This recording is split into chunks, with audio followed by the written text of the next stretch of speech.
उज्जैन के महाकाल थाना अंतर्गत हरसिद्धि मंदिर के पीछे नगर निगम से सेवानिवृत्त हुए बुजुर्ग की बीती रात हत्या कर दी गई। आसपास के लोगों ने दरवाजा खुला देख पुलिस को खबर दी। पुलिस ने छानबीन की तो मृतक के सिर पर चोट के निशान नजर आए।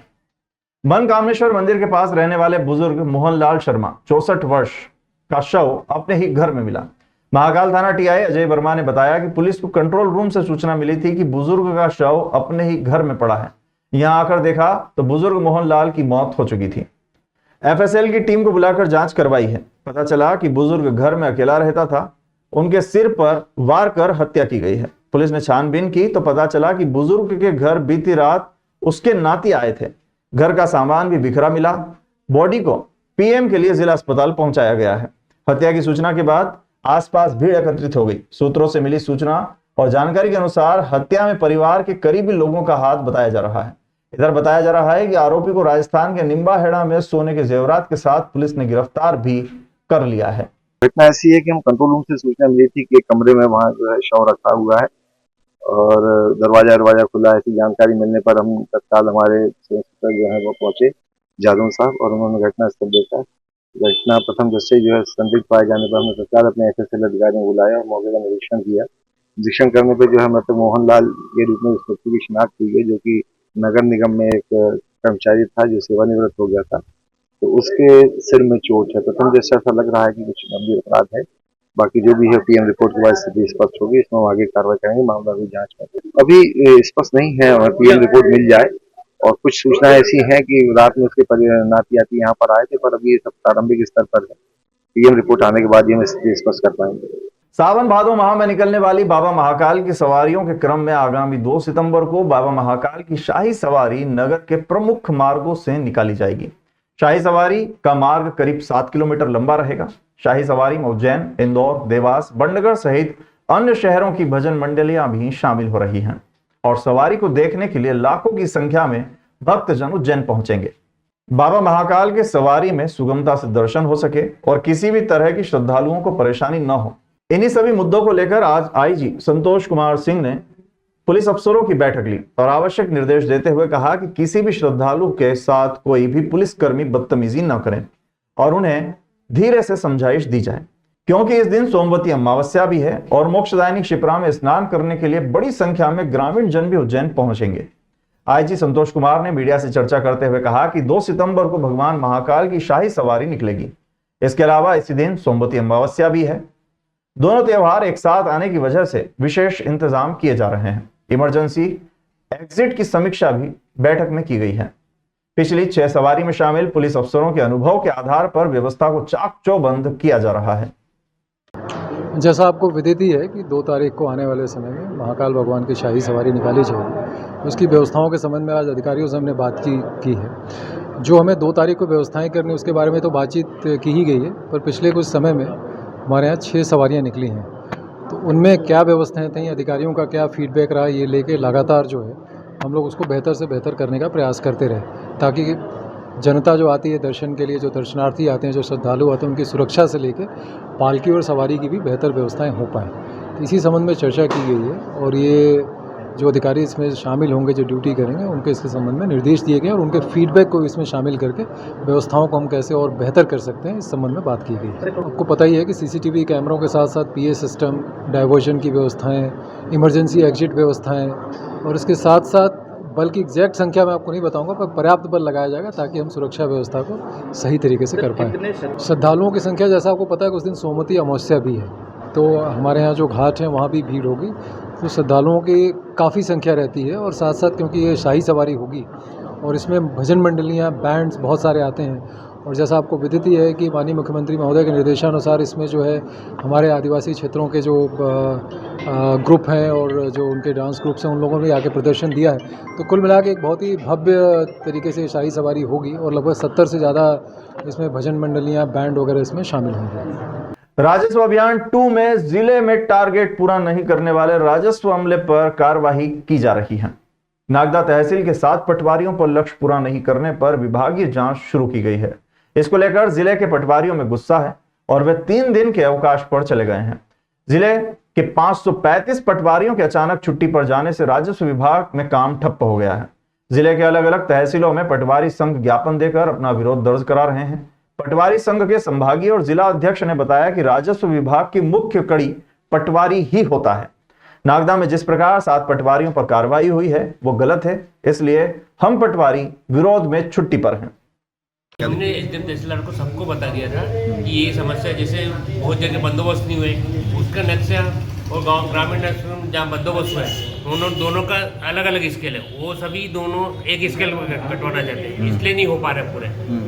तो जो 7 पटवारियों पर कार्रवाई हुई है उसको लेकर किस प्रकार से मन में विरोध पटवारियों मन में कि हमने पहले बता दिया था कि हमारे पटवारी लोग रात दिन काम कर रहे हैं, सारे कर रहे हैं, इसके बावजूद भी मतलब मानसिक दबाव बना के या जलील करके हम लोगों पर कार्रवाई की जा रही है। इसके विरोध में हम लोग ये 3 दिन का अवकाश करें। एक चीज़ में बता, कार्रवाई का एक विवरण होता है, या तो आप उस कार्रवाई के लिए संबंधित व्यक्ति को नोटिस दिया जाए, नोटिस देने के पश्चात उससे जवाब तलब किया जाए, और उसके बाद आपको लगता है कि इस कार्य में कोई त्रुटि है और वास्तव में इनके द्वारा प्रयास नहीं किया गया, तो आप जांच करें, उसके बाद आप कार्रवाई करें। यहाँ पहली बार ऐसा हो रहा है कि डायरेक्ट कार्रवाई कर दी गई और आपसे बोला जा रहा है कि ये करिए। अब दूसरी बात आपको एक चीज़ और समझना पड़ेगी कि इन 7 पटवारियों पर जो कार्रवाई हुई है, एक पटवारी हमारे कस्बे के हैं, अब कस्बे में कॉलोनियाँ कट चुकी है, अब उनके बटांकन चाहे जा रहे हैं। अब उसमें टेक्निकल समस्या सब समझते हैं कि कॉलोनी एक तरफ तो सरकार का मानना है कि अवैध कॉलोनी को वेद नहीं दिया जाए, उस जगह के अगर बटांकन हो गए तो इसकी जवाबदारी कौन लेगा, इसका कोई वो नहीं है। हमारे यहाँ ऐसे कई उदाहरण है प्रदेश में। भोपाल में एक पटवारी पे कार्रवाई हुई गलत बटांकन के कारण, उसका जवाब वो हाईकोर्ट में दे रहा है, आधिकारिक लेवल से कोई सपोर्ट नहीं मिल रहा। तो हमारा यही कहना है कि जब हम कार्य करना चाह रहे हैं, लेकिन आप उसका सही प्लेटफॉर्म तो हमको अवेलेबल कराएं। इसी एक पटवारी ऐसे भी है हमारे जिनको 1.5 महीने पहले हल्का मिला, उनके यहाँ 3-4% की प्रोग्रेस आई है। अब 1.5 महीने में ये फील्ड वर्क है, इसमें फील्ड को जब तक समझेगा नहीं आदमी, बटांकन कैसे कर देगा। एक महिला पटवारी, उससे आप 1.5 महीने के चार्ज में आप चाह रहे हो कि उससे बटांकन का प्रोसेस 10 से 20% आ जाए, तो संभव नहीं है, और उन लोगों पर गलत कार्रवाई है। हमारा ये आपके मीडिया के माध्यम से यही कहना है कि कार्य करने में कोई पटवारी आनाकानी नहीं कर रहा, दिन रात कर रहा है और हर परिस्थिति में करने के लिए तैयार है, लेकिन इस तरह की गलत तरीके से कार्य ना कराया जाए और गलत तरीके से हम पे दबाव डाल के इस तरह की कार्रवाई का भय दिखा के किसी को प्रताड़ित ना करें। शासन प्रशासन ने दिव्यांगों को रोजगार देने के लिए योजनाएं तैयार की हैं, जिनका लाभ अब दिव्यांगों को मिलना शुरू हो चुका है। इसी के तहत उज्जैन में पशुपालन विभाग में 2 पदों के लिए दिव्यांगों के आवेदन लिए गए हैं, जिनमें दिव्यांगों ने बढ़ चढ़कर भाग लेकर अपने अपने आवेदन जमा किए। हाई कोर्ट के आदेश पर स्टेट डायरेक्टर लेवल के निर्देश अनुसार पशुपालन विभाग में दिव्यांगों की भर्ती के लिए आवेदन लिए गए हैं। दिव्यांगों की भर्ती के सूची अनुसार करीब 48 आवेदन जमा हुए। 48 आवेदकों में से पशुपालन विभाग योग्य अनुसार चयन कर 2 पदों की नियुक्ति करेगा।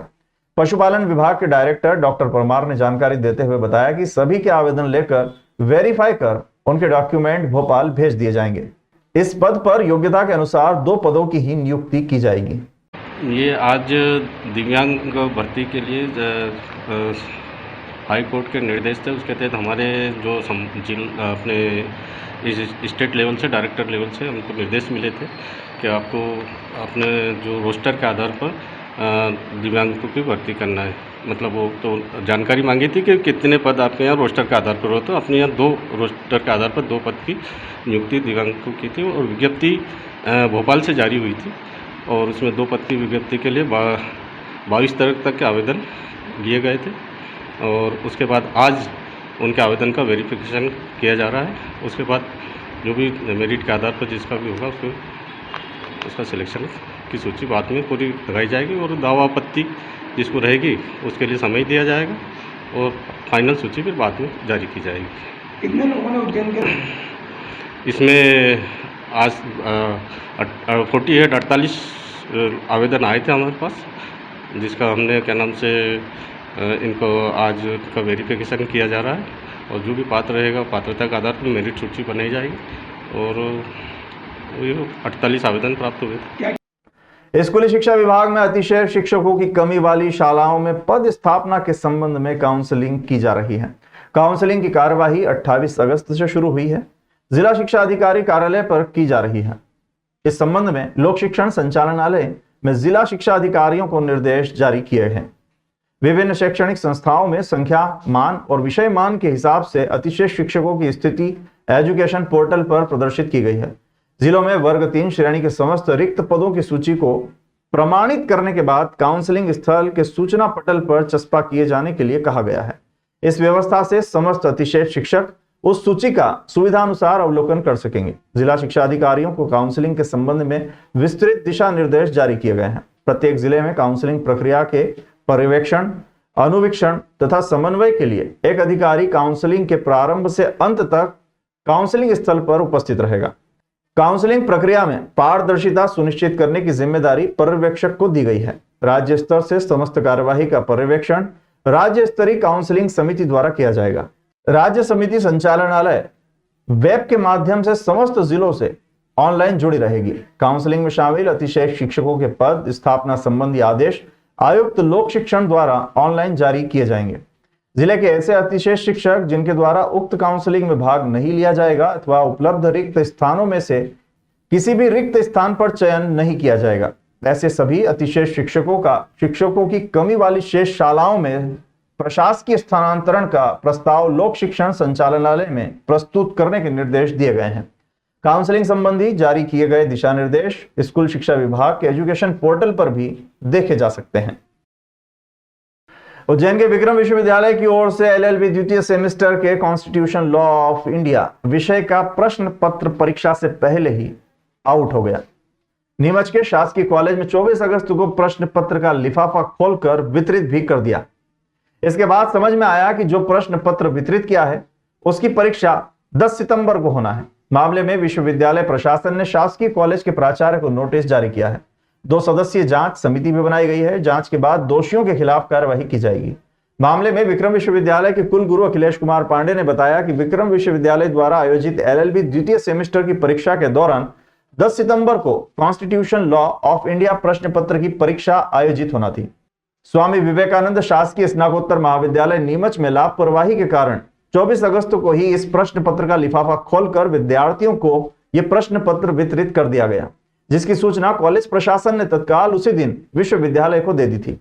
कुलगुरु अखिलेश पांडे ने बताया कि गंभीर लापरवाही देखते हुए कॉलेज प्राचार्य को नोटिस जारी कर 2 सदस्यीय समिति जांच के लिए नियुक्त कर दी गई है। जांच के बाद कार्रवाई की जाएगी।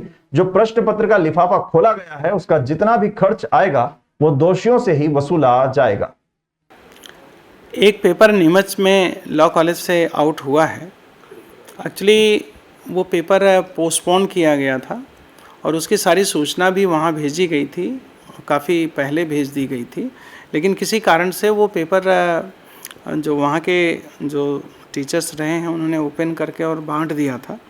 वो मामला संज्ञान में आते ही एक कमेटी बनाई गई और कमेटी जाकर वहाँ भेजी भी गई है। और जैसे ही कमेटी की रिपोर्ट आती है, जो उससे जुड़े हुए लोग हैं जिनकी लापरवाही उसमें संज्ञान में आती है उसके खिलाफ कार्रवाई भी की जाएगी और उसमें आने वाला जो खर्च है वो उन्हीं लोगों से जो है दोबारा परीक्षा का खर्च उनसे वसूला जाएगा। नहीं, प्राथमिक में तो जैसा पेपर के हिसाब से तो ये लगता है कि वहाँ पे जो सुपरिटेंडेंट रहे हैं और जो ख़ासतौर से कंट्रोल रूम में काम करते हैं उनके नेग्लिजेंस ऐसा समझ में आता है कि उन लोगों ने बिना ये देखे हुए कि कोई परिवर्तन हुआ है या नहीं हुआ है, ख़ासतौर से जब पेपर कटता है, लिफाफे खोले जाते हैं तो ये बात ध्यान में रखे रहते हैं कि वो आज टाइम टेबल से मिलाया जाता है। मुझे लगता है कि वो जो वहाँ पे कंट्रोल रूम में काम कर रहे हैं उन लोगों की ये लापरवाही है।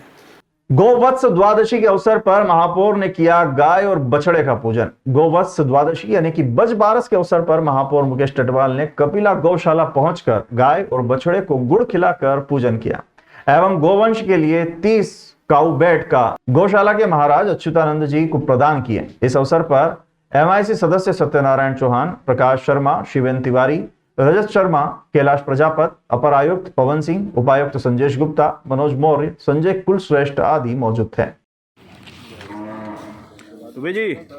है ना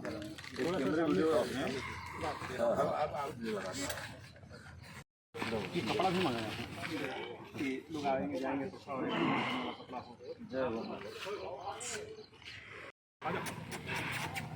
चलिए आइए, चलो कहाँ जा रहे हैं? तुम लोग इधर से आवाज कैसे मार देना ये अपने आप से।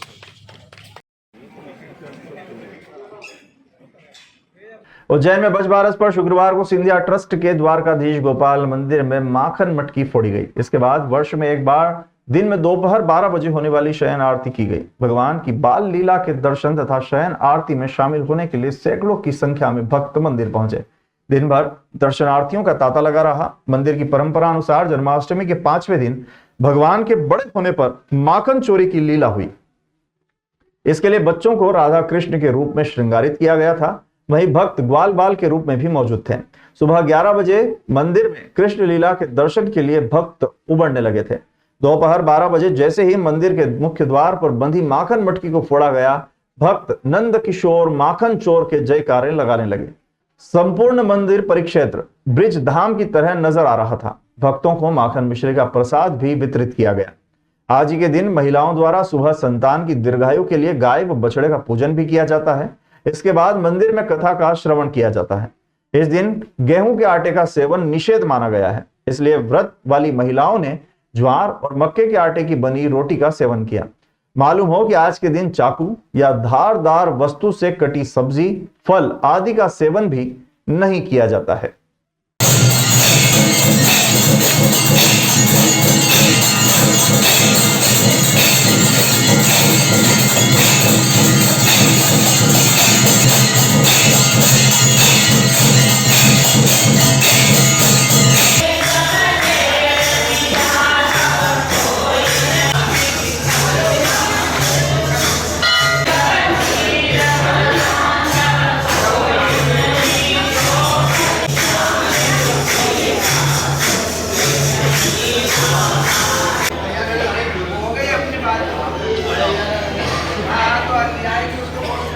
जन्माष्टमी महोत्सव के अंतर्गत ही आज द्वारकाधीश मंदिर में भगवान श्री कृष्ण के स्वरूप में एक बालक भगवान की मटकी फोड़ता है माखन की, जिसे लूटने यहाँ पर श्रद्धालुओं की बहुत भीड़ उमड़ती है। माखन और दही को खूब लोग लूट कर प्रसादी में खाते हैं। उसके बाद आज यहाँ पर भगवान शालिग्राम का पूजन अर्चन किया जाता है। उसके बाद आज यहाँ पर वर्ष में एक बार होने वाली दोपहर की शयन आरती होगी यहाँ पर, जो भगवान की द्वारकाधीश की शयन आरती जन्माष्टमी के बाद नहीं होती है, क्योंकि यह माना जाता है कि भगवान का सोने का और उठने का समय भी निश्चित नहीं है, क्योंकि भगवान बाल स्वरूप में है। तो आज पुनः उस क्रम को जारी किया जाएगा। आज दोपहर में शयन आरती होगी और कल से वापस मंदिर की पुनः जो क्रम है, सुबह मंगला आरती से लेकर रात को शयन आरती तक, वो वापस से शुरू हो जाएगी।